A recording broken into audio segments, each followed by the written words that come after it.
Well, good morning, guys. It's Pastor Andy, and this morning we're going to be doing our devotions out of Isaiah chapter number 58. We're going to be looking specifically at verse 14, but I'm going to read the verse prior, verse 13. So verse 13 says, "Keep the Sabbath day holy. Don't pursue your own interests on that day, but enjoy the Sabbath, and speak of it with delight as the Lord's holy day. Honor the Sabbath in everything you do on that day, and don't follow your own desires or talk idly." Now here's the verse that really jumped out at me, verse 14. "Then the Lord will be your delight, and I will give you great honor and satisfy you with the inheritance I promised to your ancestor Jacob. I, the Lord, have spoken." When I read through this, I thought, this is amazing the way it says it here. It says, "Then the Lord will be your delight." And I thought, is God really my delight? Well, when will God be my delight? The verse prior to that says, when I honor him on the Sabbath, when I'm giving him that day. Well, today we don't worship on the Sabbath. That's Saturday. We worship on Sunday. Am I truly worshiping God? Am I keeping that day for him? Am I delighting in him and giving him his time? Am I giving him what he's asked for? Am I giving him what he deserves? Am I delighting in? Am I truly appreciating God? And when I was thinking about that, I thought about the Sabbath day, and I thought one of the main things that we should be doing on the Sabbath, on our day, is spending time with him.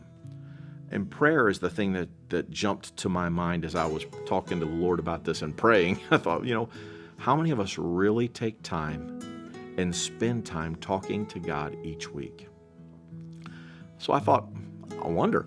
So I actually looked it up, and there's been a lot of research done on this, and the research I found says that less than 50% of Christians pray every day. Less than half of people who are believers pray every day. These next two blew me away. The average Christian spends less than 1 minute a day in prayer. As sad as that is, as sickening as that is, the next thing I read in this study that was done is that the average pastor spends less than 5 minutes a day in prayer. Man, if I'm not leading by example, I can't expect anybody else to do what I'm not willing to do myself. And I spend a lot of time in prayer. I have to depend on God. I'm not a talented, gifted anything. I have to depend on God for everything. So I have to spend time in prayer or I'm in serious trouble. But when I read those stats, I thought, how many of God's people are walking around every day with no power on their life because they don't spend time talking to God?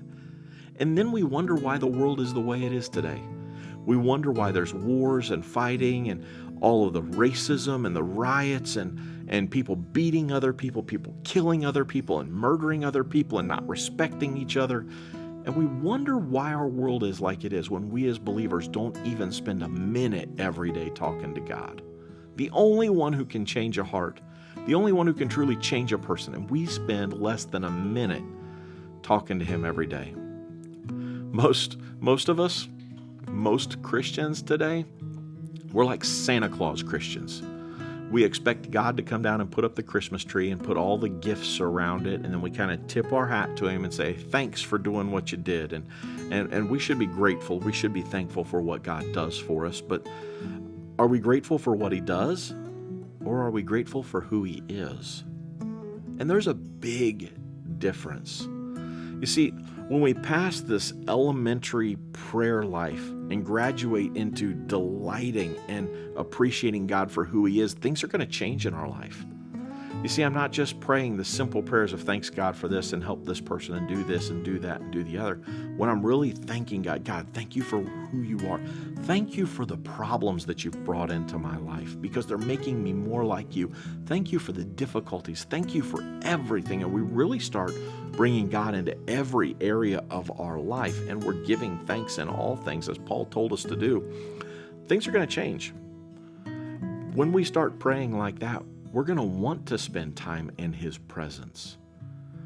All of a sudden, that less than a minute's going to turn into 5 minutes, and then you're going to be thinking, man, that was 5 minutes already, and then it's going to be 10 minutes. It's like, holy cow, I spent 10 minutes, but then you're going to want to spend more time, and then it's 15 and 30 and an hour, and before you know it, you're not going to want to stop praying. Because we're coming to God and talking to him and thanking him for who he is. We're worshiping him in prayer.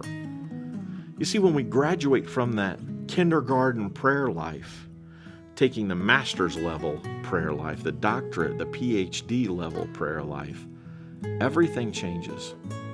It reminds me of the song that Isaac Watts wrote many, many years ago. I wrote the words down so I would get them right. But drops of grief can ne'er repay the debt of love I owe. Here, Lord, I give myself away. 'Tis all that I can do. God, I give myself to you every day. That's the least that I can do for you. I care about you that much. How's your prayer life? Are we truly worshiping God and appreciating Him for who He is, or just for what He does for us, throwing our little tip at God every day? I hope that you'll spend some time worshiping Him today, spend some time in His Word, and until tomorrow, God bless you and have a great day.